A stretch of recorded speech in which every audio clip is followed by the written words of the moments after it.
Nakilala bilang isang mahigpit at matapang na kapitan del baryo si Mang Basilio. Mula manalo ito bilang kapitan ay nabawasan ang mga gulo sa kanyang nasasakupang lugar. Maayos ang kanyang pamamalakad. Patas ang pakikitungo niya sa bawat taong dumudulog sa kanya ng mga problema. Hindi niya kinukonsinti ang mga kababaryong nagkakaroon ng pagkakamali. May mga ginagawa siyang kaparusahan sa bawat taong gumagawa ng kasalanan sa kapwa. Sa kabila ng maganda niyang pakikitungo at pamamalakad sa baryo, ay hindi maaalis na may mga tao pa ring may lihim na inggit at inggit sa kanya. Isa na dito ang kanyang matalik na kaibigang si Gaston. Matagal na ring pangarap ni Gaston na pamunuan ang kanilang baryo. Ngunit hindi nito makuha ang posisyon dahil sa maraming tao ang may gusto kay Basilio. May nag-iisang anak na binata si Basilio. Ito ay si Enrico, 19 na taong gulang. Kilala si Enrico sa kanilang nayon bilang isang mabait at matulunging binata. Kaya hindi maiwasan na maging usap-usapan din sa baryo na maaaring siya ang susunod sa yapak ng ama. Bagay namang ikinakainis ng lihim ni Gaston sa tuwing naririnig ang ganong usapan. Habang tumatagal ay tumitindi ang pagkainis ni Gaston sa kaibigan, bagay na magtutulak sa kanya sa kasamaan. Isang araw ay bigla na lamang nagkaroon ng matinding karamdaman si Basilio. Sumakit ang leeg nito nang walang kadahi-dahilan. Sinubukan nilang ipasuri sa doktor, ngunit negatibo naman ang resulta ng pagsusuri sa kanya ng mga dalubhasang manggagamot. Isang araw ay napadaan si Enrico sa isang tindahang madalas tambayan ng mga matatanda sa baryo. "Enrico, kumusta na si Kapitan?" pagtatanong ni Mang Tano. "Wala pa rin hong pagbabago, Mang Tano. Lalo pa hong lumalala ang kalagayan ni Itay." "May kutob akong kinukulam ang iyong ama, iho," wika ni Mang Tano sa binata. "Kinukulam? Sino naman ho ang kukulam kay Itay? Napakaayos naman po ng pakikitungo niya sa bawat kanayon natin." "Kahit na maayos ang kanyang pakikitungo, iho, pero ang taong may sakit na inggit ay walang mabuti para sa kanya. Dahil ang taong naiinggit sa kapwa ay kayang gumawa ng masama kahit pa mabuti ang pakikitungo sa kanya ng isang tao. Kung wala kang mahalagang bagay na gagawin ngayon, ay samahan mo ako sa kabilang baryo at tawagin natin ang kaibigan kong albularyo para maipasuri ang iyong ama." "Sige ho, Mang Tano. Sasamahan ko ho kayo. Baka sakaling ang kakilala niyong albularyo ang makapagpagaling kay Itay. Magpapaalam lang ho ako kay Inay." "Sige, iho. Pero isikreto mong sabihin sa iyong ina ang bagay na ito.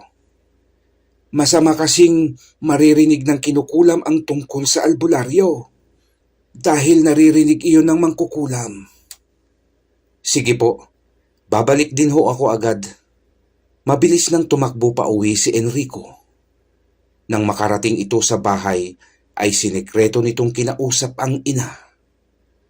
Ipinaliwanag niya ang sinabi sa kanya ni Mang Tano. Hindi naman tumutol ang kanyang ina. "Yan din ang iniisip ko. Kaso wala naman akong kakilalang albularyo.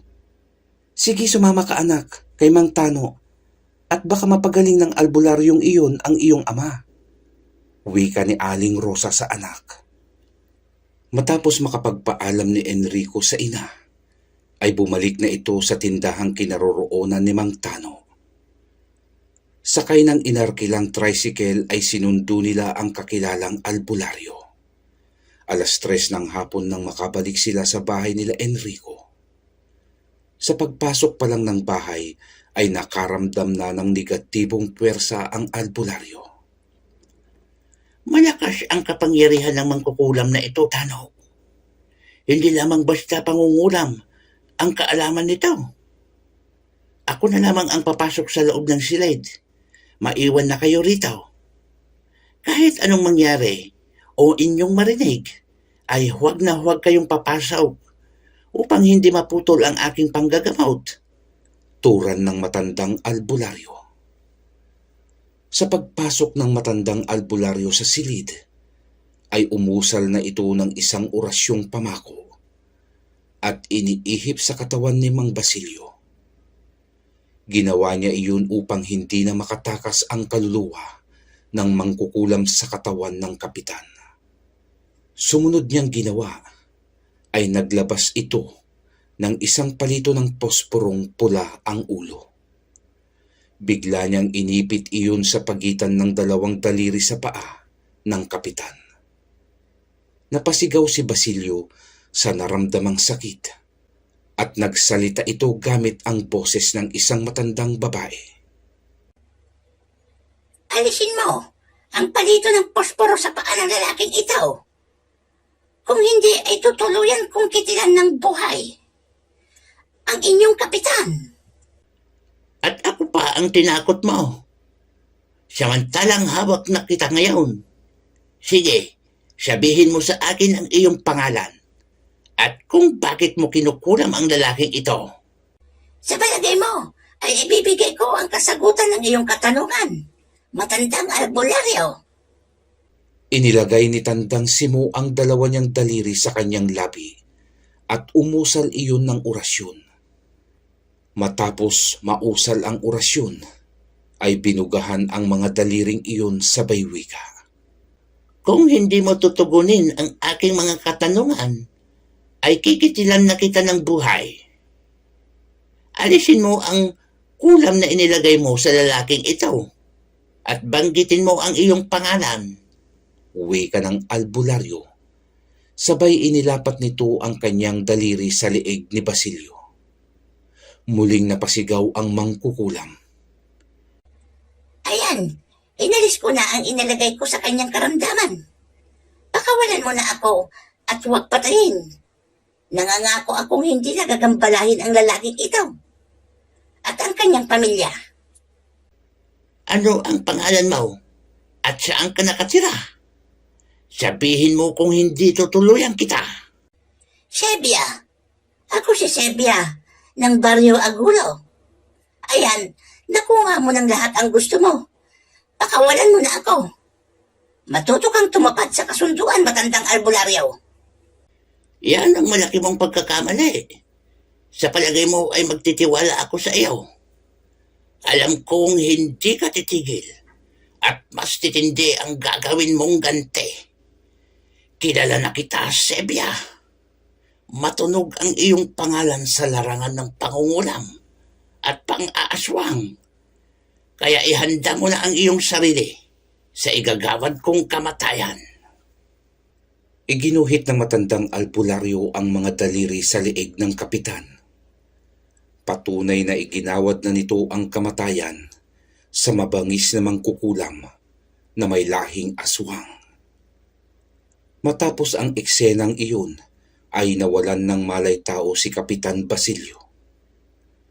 Sa paglabas ng matandang albularyo sa silid, ay agad naman siyang sinalubong ng mag-ina. Kumusta po si Itay, Lolo Simo? Napagaling niyo ho ba siya? Tanong ni Enrico. Oo, maayos na ang iyong ama, iho. Pero isang babala ang aking iiwanan sa inyo. Dahil natitiyak kong hindi pa natatapos ang inyong problema. Ang pinatay kong nangulam sa iyong ama ay may lahing aswang. Maaaring gantihan kayo ng kanyang mga kauri, lalong-lalo na ang anak nito, na matalik na kaibigan ng iyong ama. Kaya maghanda kayo. Si Tio Gaston ho ba ang pinatutunguhan niyo, Lolo Simo? Siya lang kasi ang alam kong matalik na kaibigan ni Itay. Wala nang iba, iho. Ituturo ko sa inyo ang ilang pangontra sa aswang upang hindi na kayo pasukin sa loob ng bahay. Ituro niyo sa inyong mga kanayon upang maging ligtas din sila. Pag nagkamalay ang iyong ama, ay sabihin mong siya ay mag-ingat sa taong pinagkakatiwalaan niya dahil isa sa kanyang kakilala ang anak ni Sebia. Sinasabi ko na nga ba't hindi ako nagkamali ng aking hinala na maaaring si Gaston ang may kagagawan ng lahat. Siya ang nagpakulam kay Basilio. Pinakulam niya sa kanyang ina si Kapitan dahil kinain na ng inggit si Gaston. Wika ni Mang Tano. Ay siya, yaman lang din na maayos na si Basilio. Ay tutuloy na rin ako. Huwag mong kalilimutan ang mga binilin ko, Enrico. Marami pong salamat, Lolo Simo. Ihahatid ko na ho kayo sa sakayan ng tricycle. Kinagabihan ay nagkamalay na si Basilio. Tila himala ang pangyayari. Wala na ang malaking bukol sa kanyang liig na nagpapahirap sa kanya at sumigla na rin ang kanyang katawan. Nabanggit naman ni Enrico sa ama ang mga sinabi ng matandang albularyo. Noon pa man ay naghihinala na ako kay Gaston na may lihim siyang galit sa akin. Pero hindi ko inisip na kaya niyang gawin sa akin ang ganito. At hindi ko rin alam na mangkukulam pala ang kanyang ina. Hintayin niya ang paglakas ko. At kakausapin ko ang lokong yun. Samantala sa kabilang baryo ay kasalukuyang nagluluksa si Gaston sa pagkamatay ng kanyang inang mangkukulam. Dahil sa kinakatakutan ang kanyang ina, sa baryong iyon ay wala ni isang tao ang nagpunta upang makiramay sa lalaki. Sa kabila ng pagtatraidor ni Gaston sa kaibigan, ay siya pa ang nagtanim ng sama ng loob sa kaibigang si Basilio. Tandaan mo, Basilio, hindi ako titigil hanggat hindi kita napapatay. Kung kailangang isang lako ang aking kaluluwa sa demonyo, ay gagawin ko upang patayin ka 10 ng iyong pamilya at mga kanayon. Sa araw na ito ay pinuputol ko na ang ating pagiging magkaibigan. Uwi ka nito sa sarili habang nakayakap sa inang wala ng buhay. 1 linggo ang makalipas ay nakabawi na ng lakas si Basilio. Muli na itong naging aktibo sa pag-aasikaso sa kanyang nasasakupang baryo. Pinasyalan din niya ang bahay ng kaibigang si Gaston, ngunit ayon sa isang kapitbahay, ay ilang araw nang hindi umuuwi doon si Gaston. Isang araw habang nag-uusap ang mag-amang Basilio at Enrico. Itay, gusto ko sanang magpaalam sa inyo at sana ay payagan mo ako. Bakit? Tungkol saan ang ipapaalam mo, Enrico? Nais kong matutong maging albularyo. Nais kong magpaturo kay Lolo Simo. Yung matandang gumamot sa inyo. Bakit mo naman naisipang maging albularyo? Dahil ba sa pagkakasakit ko? Isa po yan, Itay. At napansin kong yan ang kulang sa ating nayon. Ang manggagamot. Marami ding nagkakasakit dito at kinakailangan pa nilang magtungo sa mga kalapit na baryo upang magpagamot. Kawawa naman ang mga bata, lalo na kung gabi. Napabuntong hininga si Basilio sa sinabing iyon ng anak. Sige, kung yan ang nais mo, anak. Pero ipapaalala ko lang sa iyo, hindi basta-basta lang ang maging isang albularyo. Isang malaking responsibilidad ang nakaatang sa iyo at hindi ka maaaring mamili ng gagamutin. Opo, Itay, nauunawaan ko at nakahanda akong tanggapin kahit anong responsibilidad pa ang nakaatang. Pumapayag na ba kayo, Itay? Sige, yan ay kung papayag si Mang Simo na turuan ka. Natuwa si Enrico sa pagpayag ng ama. Ang kanyang ina na lamang ang kailangan niyang kumbinsihin patungkol sa kanyang plano. Matapos niyang makausap ang ama ay agad niyang kinausap ang ina. Noong una ay hindi niya makuha ang pagpayag nito, pero sa matyagang pagpapaliwanag ng binata ay napapayag niya din si Aling Rosa. Kinabukasan ay nagtungo na siya sa karatig na nayon kung saan nakatira ang matandang albularyong si Lolo Simo. Tao po, Lolo Simo, nariyan ho ba kayo? Si Enrico po ito. Tao po, dumungaw sa bintana ang matandang albularyo. Oh, ikaw pala, Enrico. Halika sa loob. Pasok ka, iyo. Natutuwang wika ng matanda nang makita ang binata. Napasyal ka. Bakit? May problema ba ulit? Wala naman ho, Lolo Simo. May nais po sana akong ipakiusap sa inyo. Ay, alam ko na yan. Nais mong matutong manggamot. Tama ba? Tama po. Paano nyo nalaman na yan ang aking pakay? Tinapik ng matanda sa balikat si Enrico sabay nagwikang. Isa yan sa aking kakayahan, Enrico. Ang basahin ang isip ng isang tao. Pero ipinapaunawa ko sa iyo, iho. Walang totoong albularyo ang yumaman, iho. At walang totoong albularyo ang duwag. Sa larangang ito, kailangang matibay ang iyong dibdib. Dahil marami kang makakasalamuhang hindi pangkaraniwan sa mundong ito. Tulad ng mga kaluluwang ligaw at mga elemento. Ngunit ang pinakamahirap mong makakabangga ay ang mga nilalang ng dilim, ang mga aswang.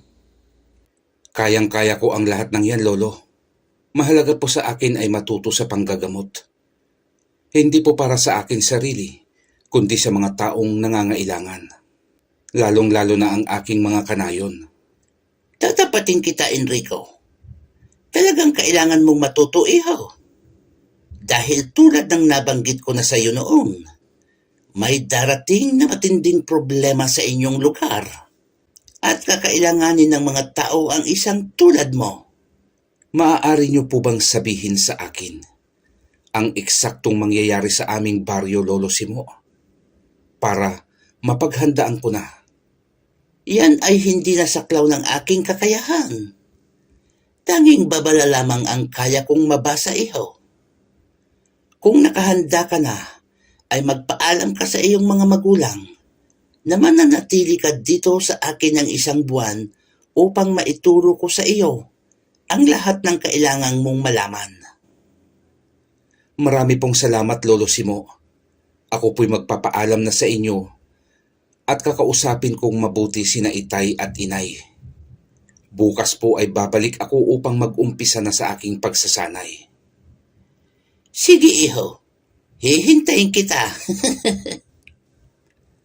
Sa pag-uwi ng binata, ay hindi naman naging mahirap sa kanya ang magpaalam. Tiwala naman ang kanyang mga magulang sa matandang albularyong magtuturo sa kanya. Pagbutihin mong maigi ang iyong pagsasanay, Enrico, upang maging isa kang magaling na manggagamot, hindi lang sa ating lugar, maging sa iba pang baryo. Uwi ka naman ni Basilio. Habang nagsasanay si Enrico, ay siya namang pag-uumpisa ng lagim sa kanilang baryo. Sa pamumuno ni Gaston, na ngayon ay isa ng ganap na aswang. Kinuha na nito ang mutya ng pagkaaswang mula sa kanyang ina. Agad na pinuntirya ng grupo ni Gaston ang bahay ng dating matalik na kaibigang si Basilio. Puwersahang pinasok nila Gaston ang bahay. Nagulantang naman ang mag-asawang noon ay nagpapahinga na sa kanilang silid. Kumusta ka, Basilio? Aking kaibigan. Gaston! Anong ibig sabihin nito? Pagbabayaran mo, Basilio, ang ginawa mong pagpatay sa aking ina. Ikaw ang may kasalanan ng lahat, Gaston. Dahil sa lihim mong pangit na pag-uugali, kaya nangyari ang bagay na iyon sa iyong ina. Isa kang traidor na kaibigan. Ang lakas ng loob mong mangarap pamunuan ang baryong ito, samantalang hindi naman malinis ang hangarin mo sa mga tao. Tama na ang daldal, Basilio. Magdasal ka na. At ito na ang huling gabing masisilayan mo. Ang pinakamamahal mong baryo. Pagwiwikang iyon ni Gaston. At mabilis na itong nagbago ng anyo. Dinaluhong ni Gaston si Basilio. Habang ang iba nitong kasamahang aswang ay pinagtulungan ang asawa nito. Sa abot ng kakayahan ni Basilio ay lumaban siya. Pilit na ipinagtanggol ang buhay nilang mag-asawa. Gamit ang isang itak na lagi niyang bitbit, ay nagagawa niyang masugatan ang mga nilalang. Sa kabila ng kanyang tapang at determinasyong magapi, ang grupo ni Gaston ay nagtatamo siya ng malalalim na sugat sa iba't ibang bahagi ng katawan. Nakatawag pansin naman ang kanilang ingay, kung kaya't ang kanilang mga kapitbahay ay nagsilabasan at sinubukang tumulong. Bitbit ang mga itak, ay lumaban din ang mga tao sa mga nilalang ng dilim. Dumanak ang dugo ng gabing iyon sa baryong nakatakdang alipinin ng lagim. Katapusan mo na, Basilio. Tanggapin mo ang ibabaon kong matutulis na kuko sa iyong leeg. Bumaon sa leeg ni Basilio ang nagtutulisang kuko ni Gaston.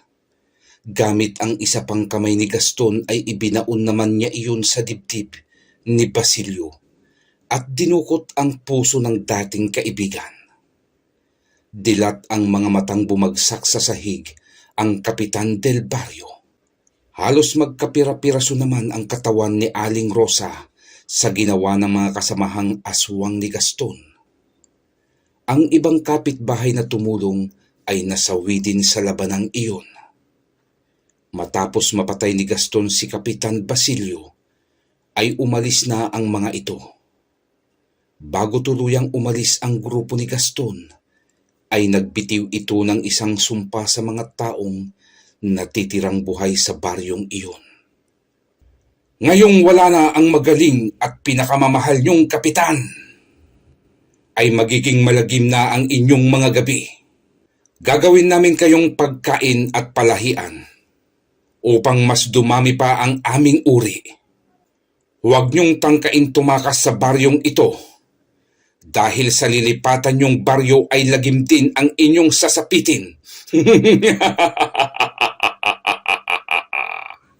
Habang nasa pagsasanay si Enrico, ay wala siyang kamalay-malay sa sinapit ng kanyang mga magulang at kanayon. Naging malagim ang buhay ng kanyang mga kanayon sa kamay ni Gaston. Tanging mga tauhan ni Gaston ang pinagbantay sa baryong iyon at pinamanuan niya ang iba pang mga aswang sa pananalakay at pagsakop sa mga karatig na nayon. Nagtulong-tulong naman ang mga natitirang buhay sa baryo upang ilibing ang mga bangkay. Ang dating payapang nayon ay nabalot ng takot at pasakit. Ginawang punlaan ng lahing aswang ang ibang kababaihan, habang ang ibang bata ay ginagawa nilang espesyal na pagkain at pulutan. Walang gabing hindi nakakarinig ng pagtangis ng isang ama at ina sa baryo tuwing sumasapit ang gabi ng lagim. Makalipas ang isang buwang pagsasanay, ay binati ni Lolo Simo si Enrico sa matagumpay nitong pagpasa sa mga pagsubok at pagkabisa ng mga malalakas na orasyon. Ngayong isang ganap ka ng albularyo, iho, ay gampanan mo ng maayos ang iyong sinumpaang tungkulin. Huwag kang magpapatukso sa salapi upang gamitin ang iyong karunungan sa kasamaan. Dahil lahat ng natutunan mo ay mawawalang parang bula oras na pumalig ka sa kaliwa. Makakaasa po kayo, Lolo Simo, na tanging sa pagtulong ko gagamitin ang lahat ng bagay na inyong itinuro at ipinagkatiwala sa akin. Tara at ihahatid na kita sa inyo upang dalawa tayong magbalita sa magandang bagay na ito sa iyong mga magulang. Matapos makapaghanda, ay nagtungo na ang dalawa sa baryo ni Enrico. Baryong inaakala nilang tahimik na tulad pa rin ng dati. Sa pagsakay nila ng tricycle at banggitin ang lugar na kanilang pupuntahan, ay nagulat ang driver. Sigurado ho ba kayo sa inyong pupuntahang lugar, Lolo? May pag-aalinlangang tanong ng driver sa kanila. Nagkatinginan naman ang dalawa. Bakas sa kanilang muka ang pagtataka. Sa tinurang iyon ng driver, ay nakaramdam ng kakaibang kaba si Enrico. Oo, iho. Bakit ganyan ang tanong mo? Ngayon ka lang ba maghahatid doon? Wala naman ho. Basta't kayo na lang ho ang makakaalam pag naroon na kayo. Ipapauna ko na lang ho sa inyo na hanggang sa buka na lang ho ako ng baryo maghahatid. Sige kuya, ayos lang ho kung ayaw nyo nang pumasok sa loob ng aming baryo. Uwi ka naman ni Enrico. Habang bumibiyahe ang sinasakyang tricycle, ay tahimik lamang na nakasakay ang dalawa. Bakas sa kanilang muka ang pagtataka. Pagdating sa bukana ng baryo, ay iniabot na ni Enrico ang kanilang bayad. Mabilis nang pinatakbo ng driver ang sasakyan matapos makuha ang bayad sa kanyang serbisyo. Papasok pa lang sila ng baryo, ay naramdaman nila ang negatibong atmospira sa lugar na iyon. Enrico, ihanda mo ang iyong sarili sa maaaring balitang iyong matatanggap, iho. Nakahanda na po ako, Lolo Simo. Nararamdaman ko rin ang aura na inyong nararamdaman. Malungkot na tugon ng binata. Habang naglalakad sila, ay nakatingin lang ang mga taong dati na nilang kakilala. Pakiramdam nila ay tila sila estranghero sa mga sandaling iyon. Walang bumabati. Walang lumalapit upang mangamusta. Tanging malungkot na titig lang ang kanilang natatanggap sa mga tao. Sa nadaanang tindahan ay may nag-iinumang mga kalalakihan. Nang sila ay malingunan ng mga kalalakihang iyon, ay isa ang humarang sa kanilang daan. Habang papalapit sa kanila ang lalaki, ay naramdaman ni Lolo Simo at Enrico ang kakaibang aura nito. Mabilis silang sumambit ng dasal ng tagabulag upang maitago ang kanilang aura ng pagkaalbularyo. Mukhang baguhan lang kayo sa baryong ito. Ano ang inyong pakay? Pagtatanong ng lalaki. Mukhang ikaw ang baguhan dito, pare. Dahil hindi na naituloy ni Enrico ang sasabihin nang akbayan siya ni Lolo Simo at saluhin ang kanyang pagsasalita. Ang ibig sabihin ng aking apo ay dati na kaming pumapasyal sa baryong ito, Ginoo. Dito kasi nakatira ang aking kapatid. Ano ang pangalan ng inyong kapatid, tanda? Dahil kung hindi mo mababanggit, ay hindi kayo maaaring manatili dito sa aming lugar. Iginala ni Lolo Simo ang kanyang paningin sa paligid. Mabuti na lamang at nakita niya si Mang Tano. Si Tano, siya ang aming dadalawin dito. Ayun siya, iho. Napalingon ang lalaki sa kinaroroonan ni Mang Tano, na noon ay iwas ang tingin sa kanila at nagkukunwaring abala sa gawain. Siya ba? Sige, puntahan nyo na at ayaw namin kayo ay pakalat-kalat dito. Mahigpit ang aming baryo. Wika ng lalaking hindi nito naaamoy ang kanilang pagiging albularyo. Sino daw ang mga yon? At ano ang kanilang kailangan dito sa baryo? Tanong ng isang lalaki sa kasamahan nito. Bibisitahin daw nila ang kanilang kamag-anak.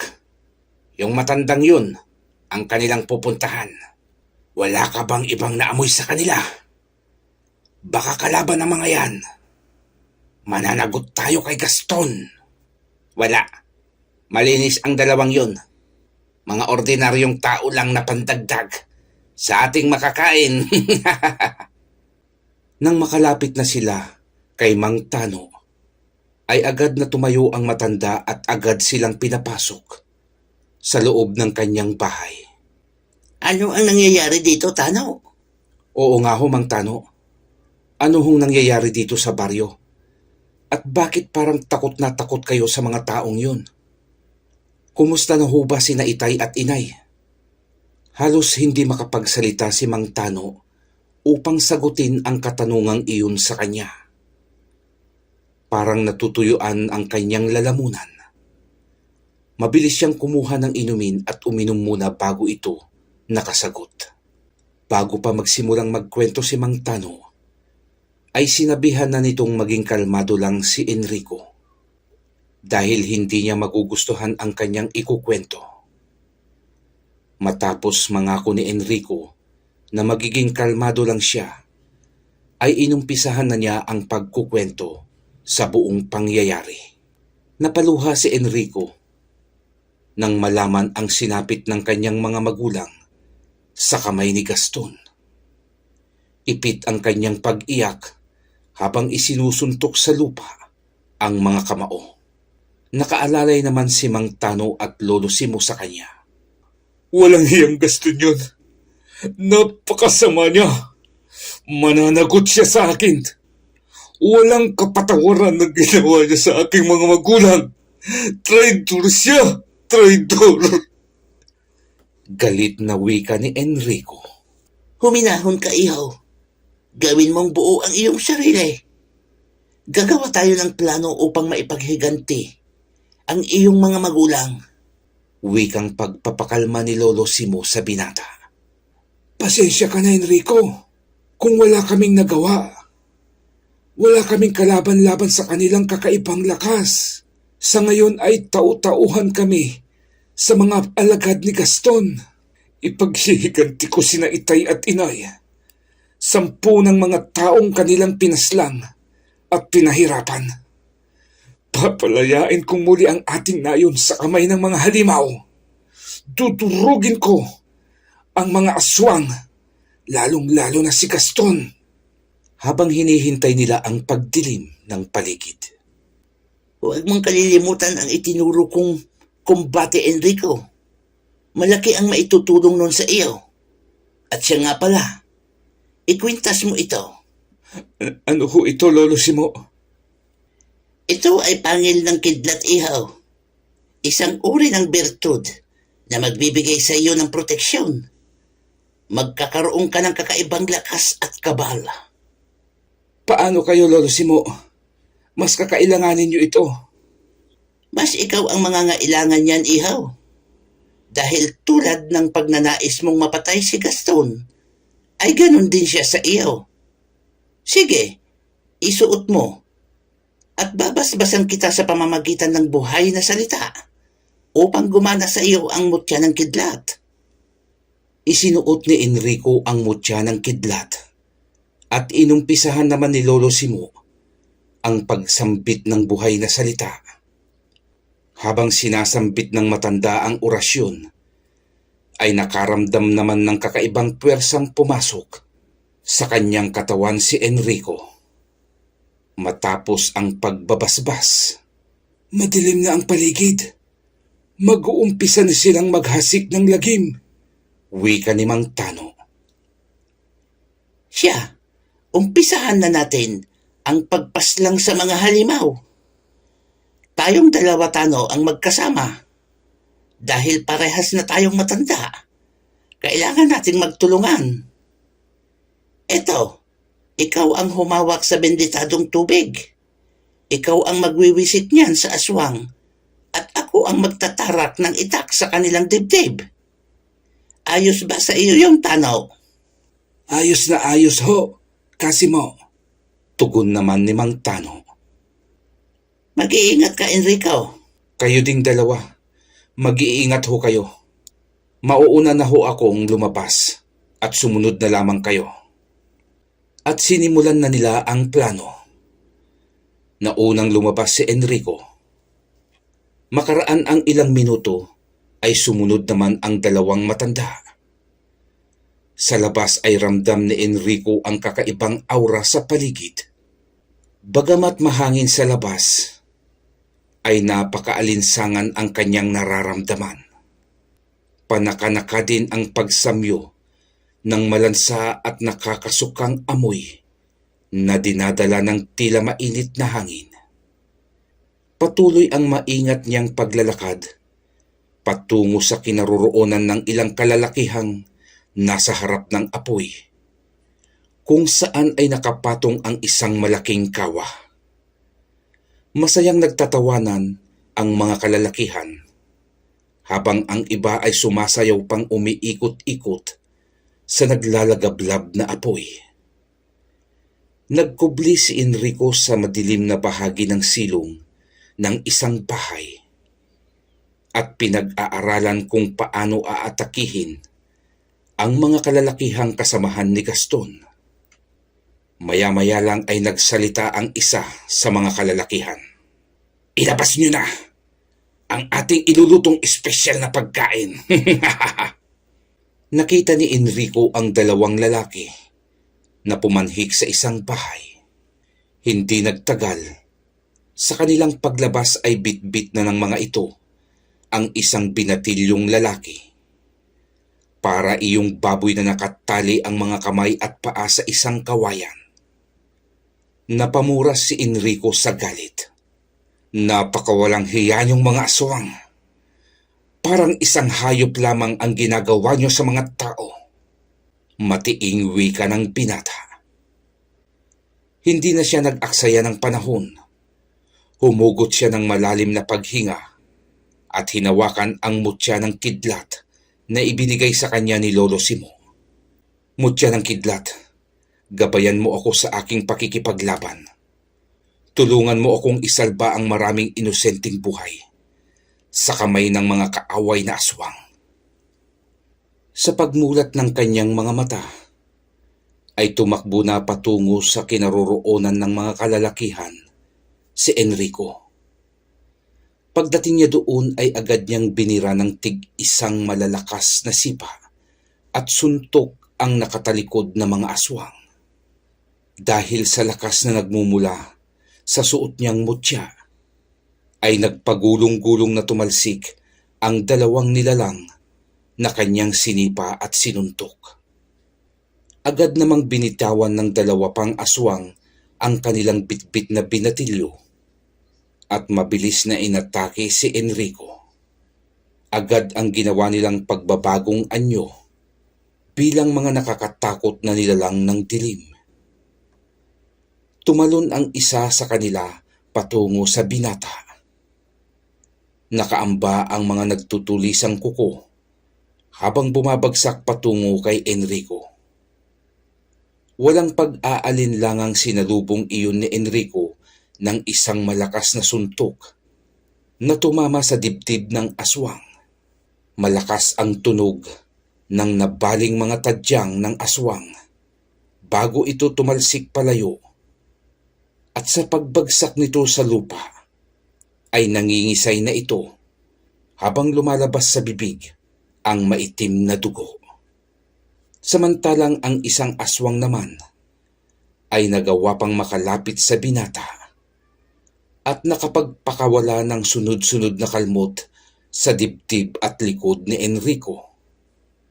Napunit ang damit ni Enrico dahil sa matutulis na kuko ng nilalang. Ngunit himalang hindi man lang siya nagawang masugatan ng aswang. Tila goma sa kunat ang kanyang balat. Gulat na nanlalaki ang mga mapupulang mata ng aswang sa nasaksihang iyon sa binata. Hindi ka ordinaryong tao. Isa kang bertudes, animal ka. Paano mo na itago sa amin ang aura mo? Huwag mo nang pag-aksayahan ng panahong malaman. Mabuti pa ay sabihin mo sa akin kung saan nagtatago si Gaston. Wala kang makukuhang kasagutan sa akin, lalaki. Patayin mo man ako, Ay hindi ko ituturo sa iyo ang pinagkukutaan ng aming pinuno. ganun ba? Kung ganun, ay mamatay kang salot ka! Ah! Isang mabilis na pagkilos ang ginawa ni Enrico at iginawad nito sa aswang ang isang malakas na suntok sa ulo ng nilalang. Nabasag ang bungo ng aswang at agad na ikinamatay nito. Sa mga oras na iyon ay nagkamalay na ang dalawang aswang na pinatalsik niya kanina. Sabay iyong umatake kay Enrico na natiling nakatayo sa kanyang kinaroroonan ang binata. Hindi siya kumikilos. Iniipon ang isang malakas na puwersa sa katawan. Nang makalapit na sa kanya ang dalawang aswang, ay mabilis niyang hinawakan ang kanilang mga batok at buong lakas niyang pinag-untog ang mga ito. Tulad ng isa, ay nabasag din ang kanilang mga bungo at naglabas ng malapot at mabahong itim na dugo sa bibig at sabay na bumagsak at nangisay. Tulad ng sinabi ni Lolo Simo sa kanya, ay itinarak ni Enrico sa dibdib ng apat na aswang ang dala niyang itak upang masiguro ang kanilang kamatayan. Matapos ang madugong pakikipaglaban sa apat na nilalang ng dilim, ay mabilis niyang pinakawalan ang binatilyong nakatali sa kawayan. Tinungo din niya ang bahay kung saan kinuha ang binatilyo at sinigurong mailigtas kung mayroon pang bihag sa loob. Samantala abala naman ang dalawang matanda sa pakikipaglaban sa nag-iisang aswang na kanina pa nila hindi mapuksa-puksa. Naubos na ni Mang Tano ang agwa benditang ibinigay ni Lolo Simo, ngunit hindi man lang niya tinamaan ang aswang dahil sa labis na panginginig ng kanyang mga kamay. Ano ka ba naman, Tanaw? Naubos na ang agwa bendita. Hindi pa natin napapatay ang aswang. Nako, pasensya na kayo, Kasimo. At labis na nanginginig ang aking mga kamay sa takot. Ngayon lang ako nakasubok lumaban sa aswang. Wika naman ni Mang Tano sa nanginginig pa nitong boses. Yari na kayo sa akin, mga hukluban. Ako naman ang aatake sa inyo ngayon. Mabuti na lamang at dumating na si Enrico nang akma ng sasalakayin ng aswang ang dalawang matanda. Hoy, aswang! Tantanan mo sila! Ako ang harapin mo! Sigaw ni Enrico. Nabaling sa kanya ang atensyon ng nilalang. At buhay ka pa!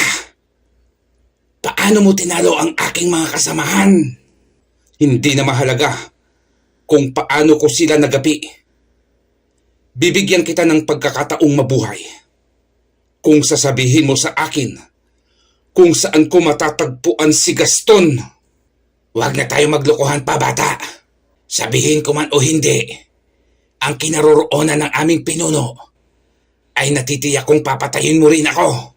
Kaya wala kang mapapala sa akin. Mabilis ang ginawang paglapit ni Enrico sa nilalang na noon ay natigilan sa ginagawang paghalakhak. Agad sinunggaban ni Enrico sa liig ang aswang at agad niyang ibinagsak sa lupa, sabay tarak ng itak sa dibdib nito. Nagpapapasag na animoy isdang umahon sa tubig ang aswang hanggang sa malagutan na ito ng hininga. Ayos lang ho ba kayo, Lolo Simo, Mang Tano? Ayos lang naman kami ni Tano Ihaw. Namangha naman si Mang Tano kay Enrico dahil sa ipinamalas na bilis ng pagkilos at galing sa pakikipaglaban ng binata. Napahanga mo ako, Enrico. Napakahusay mong lumaban. Napakabilis mong kumilos at ang galing mong maiwasan ang atake ng mga aswang. Para kang isang palos. Sa palagay ko, ay makakaya mo ng tapatan si Gaston. Nakangiting wika ni Mang Tano. Siyempre, Tano. Ako yata ang nagsanay sa kanya. Lolo Simo, Mang Tano, sa bahay na lang tayo tumuloy ngayon. Nais ko ring masilip ang aming tahanan. Kaya mo na ba, iho? Ang ibig kong sabihin kaya mo bang harapin ang mga naiwang alaala ng iyong magulang? Kailangan kong harapin ang katotohanan, Mang Tano. Isa ito sa itinuro ni Itay. Simula pagkabata ko, ang maging matatag dahil sa mundong ito ay hindi puro saya at ginhawa lamang. Ang lahat ng bagay sa ating mundong ginagalawan ay hindi permanente. Darating at darating ang mga panahon na mawawala talaga ang iyong mga mahal sa buhay at mas marami ang kalungkutan at paghihirap. Sa puntong yan, ay tama ka, iho. Sang-ayon ako. Tara na at makapagpahinga na tayo. Kami napagod din ni Casimo sa pakikipaglaban sa aswang na ito. Wika ni Mang Tano, sabay sipa sa nakahandusay na aswang. Napagod si Tano sa pagwisik ng banal na tubig na hindi naman matamatamaan ang aswang. Habang patungo ang tatlo sa bahay nila Enrico, ay mabilis ang pagkabog ng kanyang dibdib. Alam niyang sa kanyang pag-uwi ay wala na ang mga magulang na nakangiting sasalubong sa kanya. Nangingilid na ang mga luha ni Enrico na pilit niyang pinipigilang tumulo at huwag ipahalata sa dalawang matanda. Ngunit sa kanilang pagpasok sa kabahayan, ay tuluyan na rin siyang bumigay. Tuluyan nang umagos ang mainit na luha at pinakawalan na niya ang malakas na paghagulgol na kanina pa niya pinipigilan. Hindi naman siya pinigilan ng dalawang matanda. Hinayaan lang siyang mailabas ang nagkukubling lungkot at sama ng loob. Kinabukasan ay nagbahay-bahay si Mang Tano upang ibalita sa kanyang mga kanayon ang kanilang pagiging malaya sa kamay ng mga aswang. Labis na kasiyahan ang makikita sa muka ng mga tao.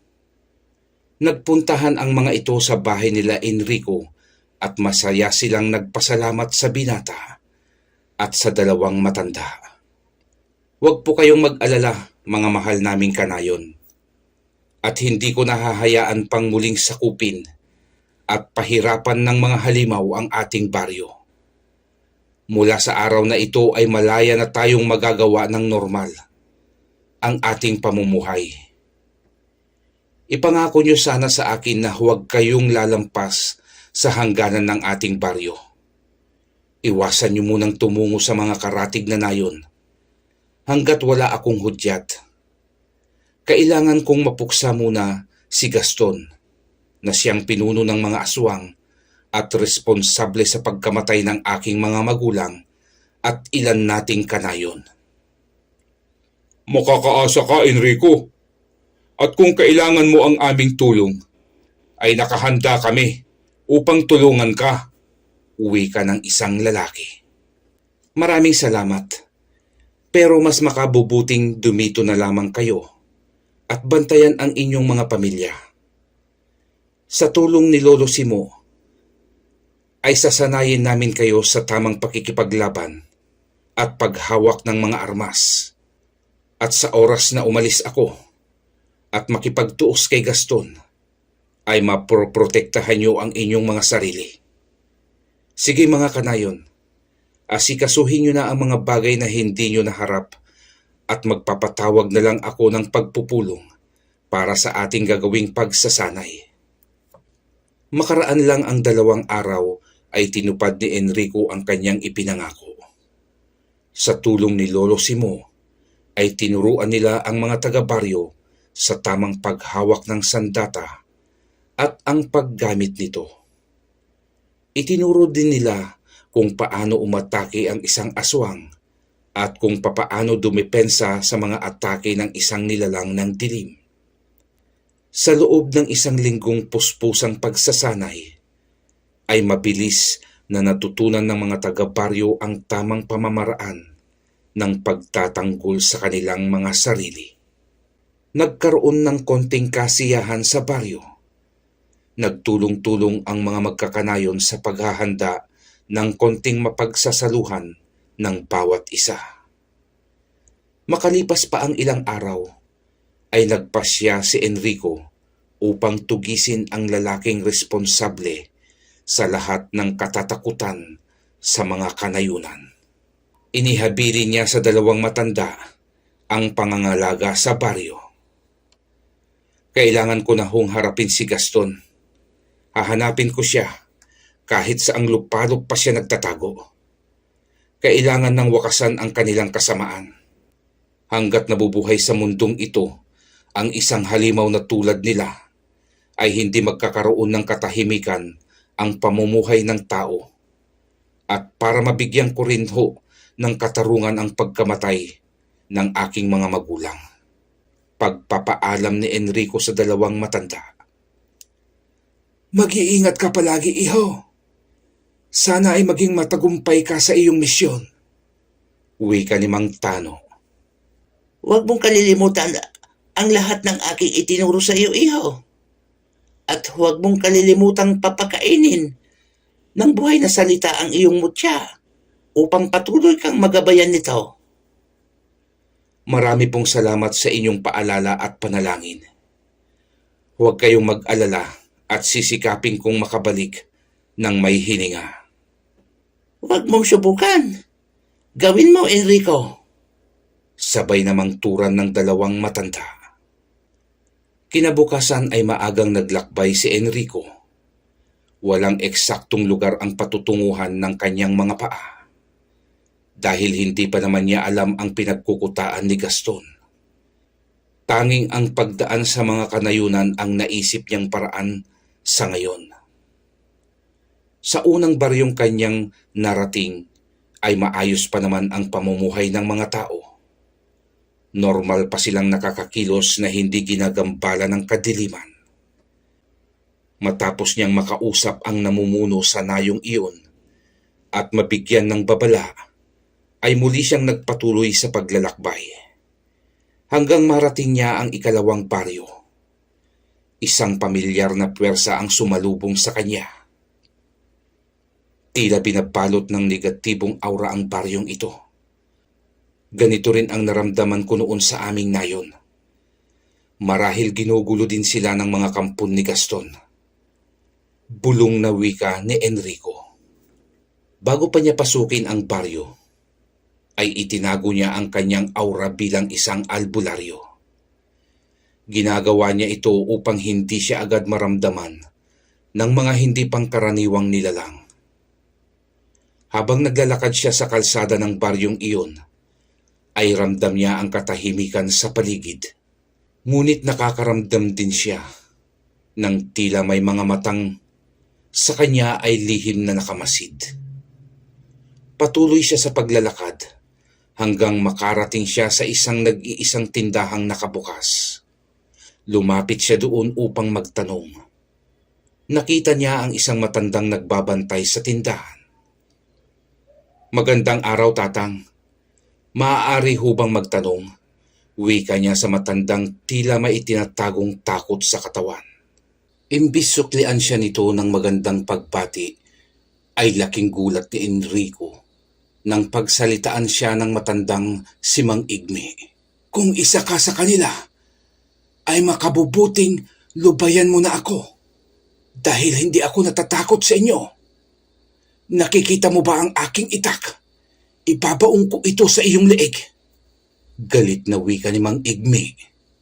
"Nagkakamali ho kayo, Tatang. Hindi ho ako kaaway. Napadaan lang ho ako sa inyong nayon." Hindi agad sumagot ang matanda at matalim lamang itong nakatitig sa kanya. Kung hindi ka isang aswang, ay ano ang iyong kailangan? Bakit ka napadpad sa aming lugar? Maaari hubang ibaba niyo muna ang inyong itak, Tatang? Baka maitulak po yan ng hindi nakikita eh. Matuluyan ako nang wala sa oras. Hindi maaari. Maganda na ang lagi akong nakahanda. Maaari mo namang sagutin ang aking katanungan kahit nakaamba ang aking itak. Nagpakilala si Enrico. Pero hindi pa nito sinasabi ang totoo niyang pagkatao. Nais niya munang makasigurong mapagkakatiwalaan niya ang kaharap na matanda kahit wala siyang nararamdamang negatibong aura sa kaharap na matandang tindero. Bakit tila walang katao-tao sa inyong lugar, Tatang? Nasaan ang ibang tao dito sa baryo? Sila ay takot nang lumabas ng bahay, iho. Dahil marami na sa amin ang nabibiktima ng mga aswang. Lalong-lalo na kapag lumalatag na ang dilim sa kapaligiran. Ako nga pala si Igme. Tugon ng matanda, na noon ay mahinahon na at ibinaba na rin ang itak na hawak. Ganun ho ba? Yamang narito na ako sa inyong lugar, ay nais kong tumulong upang puksain ang mga sinasabi niyong aswang. Nagpapatawa ka ba, iho? Sa palagay mo ay kaya mo ang mga nilalang ng dilim. Sila ay nagtataglay ng kakaibang lakas at nakakatakot na kaanyuhan. Mababangis sila at lubhang maliliksi. Hindi naman nagpadala si Enrico sa tila pang mamaliit sa kanya ni Mang Igme. Ano ho bang klase ng aswang ang umaatake sa inyong nayon, Mang Igme? Sila ang mga tinatawag na asbo at awok, iho. Isa sa maituturing na mababangis na aswang. Huwag po kayong mag-alala at bukas ay malaya na ang baryong ito sa kamay ng mga aswang. Talagang ako'y pinapatawa mo, iho. Maniniwala lang ako kung yan ay natapos mo na ang gawin. Ngumiti si Enrico at namili na lang ito ng tinapay at malamig na inumin. At doon ay tumambay sa tindahan ni Mang Igme habang nakikipagkwentuhan sa matandang walang kamalay-malay na isang berdugong albularyo ang kasalukuyang kaharap. Sa ilang oras na pananatili ni Enrico sa tindahang iyon ni Mang Igme, ay napansin niyang wala man lang namili ni isang tao. Malapit na magtakip si Mang Igme, pero wala pa akong nakikitang namili sa inyo. May araw talagang ganito, iho. Walang nais lumabas ng kanilang bahay. Paano ba yan? Kailangan ko na ring magsara ng tindahan at papadilim na. Kung nais mo ay dito ka na sa loob ng bahay magpalipas ng gabi. Huwag ka nang mahiya. Dito na lang ho ako, Mang Igme. Mamaya lang ay mag-iikot ako sa inyong baryo. Napailing muli ang matanda. Bilib talaga ako sa tapang na meron ka, iho. Siya, patnubayan ka na lang sana ng Panginoon at magkita pa tayo bukas na ikaw ay humihinga pa. Kinabukasan sa pagbubukas ni Mang Igme ng kanyang tindahan ay agad niyang hinanap si Enrico. Ngunit hindi niya makita ang binata. Napailing na lang ang matanda sa pag-aakalang kinain na ito ng aswang. Pasensya ka na, iho. Binalaan na kita, pero matigas ang iyong ulo. Kung nakinig ka sana sa akin. Napahinto ang matanda sa ibinubulong ng isa niyang kababaryo ang humahangos na dumating. Mang Igme! Mang Igme! Isang magandang balita. Ang mga aswang na gumagala at nambibiktima dito sa ating baryo ay mga patay na. Ubos silang lahat. Paano nangyari yun? At sino ang pumaslang sa kanila? Gulat na tanong ng matanda. Isang dayong binata ho ang tumapos sa buhay ng mga aswang. Katunayan ho ay nandoon siya sa dulo ng baryo at kasalukuyang sinusunog ang mga patong-patong na bangkay ng aswang. Tara ho, Sumama kayo sa akin para maniwala kayo. Agad namang sumama si Mang Igme. Pagdating nila sa dulo ng baryo ay nakita niya si Enrico. Kasama nito ang ilang residente habang abalang sinusunog ang mga katawan ng aswang. Pinahanga mo ko, Enrico. Akala ko'y hindi na kita makikitang humihinga. Pero kabaliktaran pala ang aking masasaksihan. May sapalos ka yata at hindi ka kinayang mahuli ng mga aswang. Malaya na tayo sa pangil ng kadiliman, Mang Igme.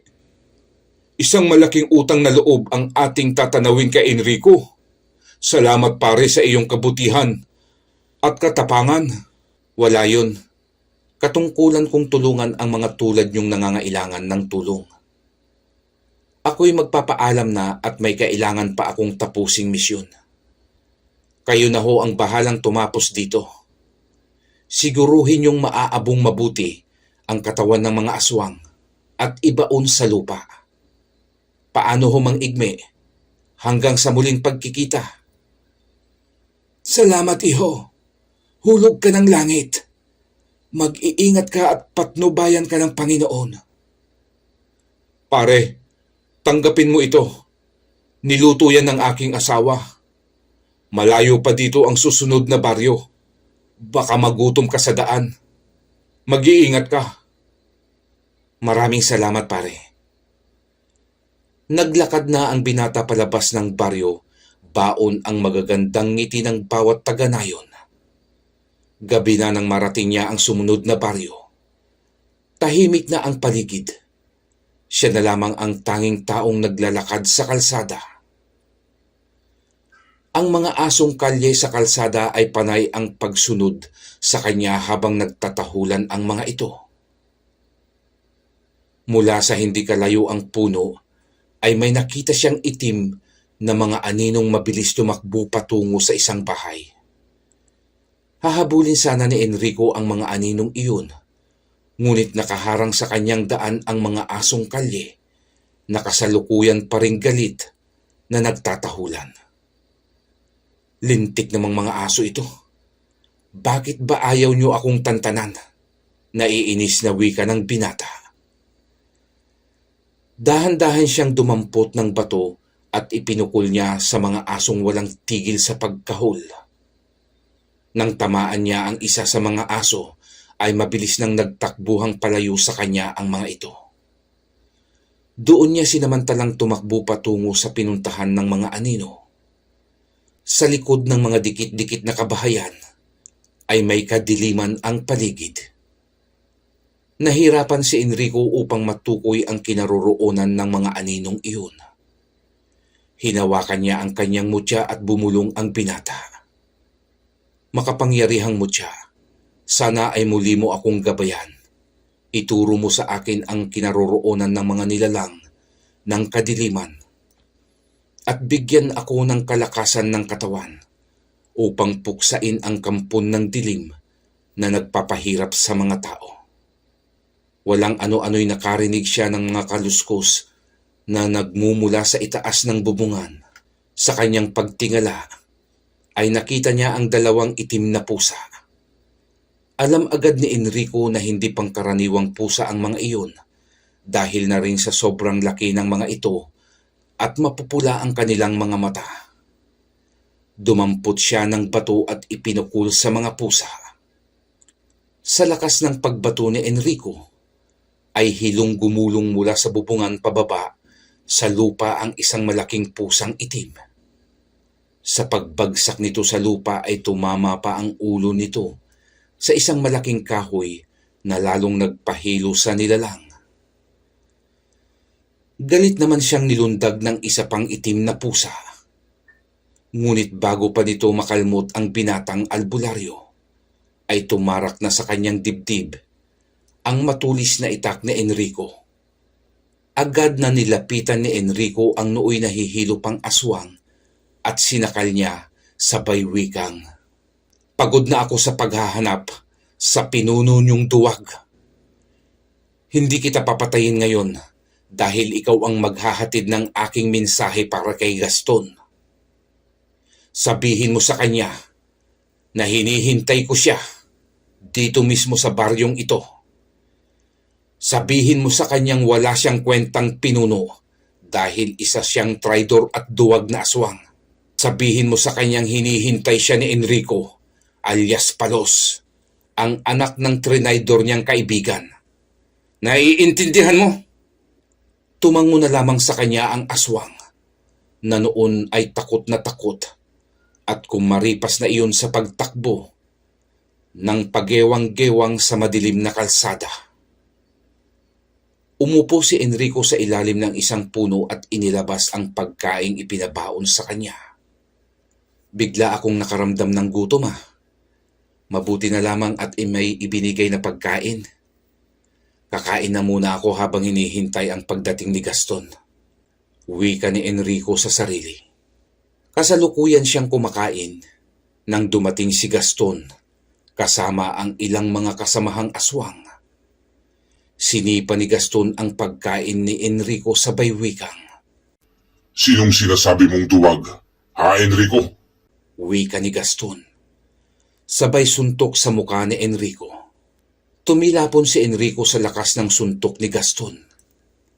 Hindi ako magiging pinuno ng mga aswang. Kung isa akong duwag at mahina Enrico.